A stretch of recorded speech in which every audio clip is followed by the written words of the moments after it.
is just animation in Japanese. Like they call it anime. So all the Japanese animation has been called anime all over the world, and people are fans of it. We have grown up watching Dragon Ball Z and Naruto and lots of different things. My full name is Gaurav Wakankar, and since I guess childhood, I've been drawing. I don't know. Even when I was in school, I think I always told everyone that I would like to become an animator. I think it was all the Disney films or Cartoon Network, that kind of stuff. I probably asked my mom one day that what is this stuff, and she said this is animation and animators do this, and I just started telling that okay, I would like to become an animator. I think that is how it is mostly. We come back from school at around 5 in the evening, and we just sit like someone at home gives us some snacks to eat after school, and we just sit in front of TV. Pokemon is on. That used to be our basic evening, like an hour at least, like Pokemon, Digimon, Dragon Ball Z. That was just everyday life growing up.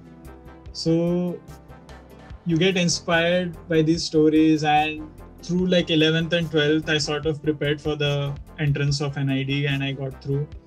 And mostly what happens is, even though a lot of kids come over thinking that they would like to do animation because that's the only thing kids who draw, or everyone watches Cartoon Network, and if they love animation they say that would love to become an animator. But when you find out what animation actually is, of course everything is a hard work, but animation especially is a lot of hard work. 2D animation is like drawing every frame 24 times in a second.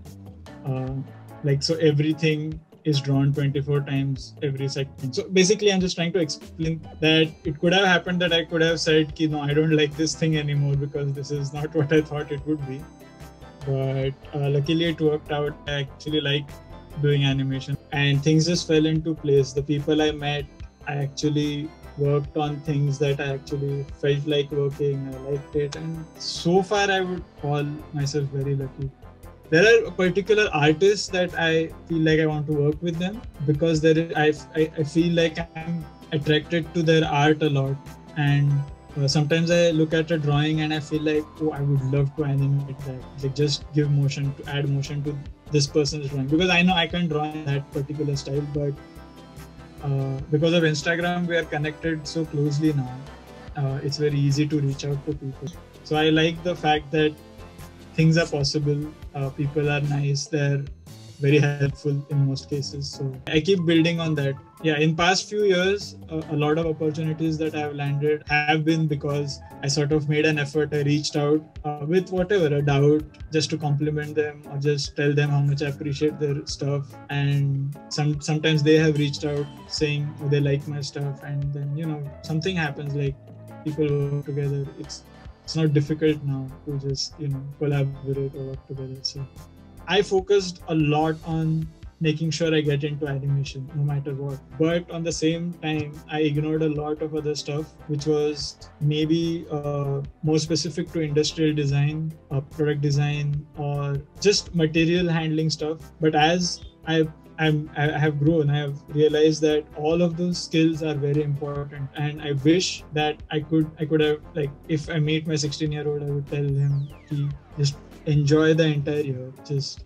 learn everything, take as much as you can. Don't be so selective at this young age because you don't know what you might need later or what might be useful later. So just take it all in. Don't say no to experiences. Don't say no to learning something just because you think you know better at that time, but you actually don't. So yeah, that's what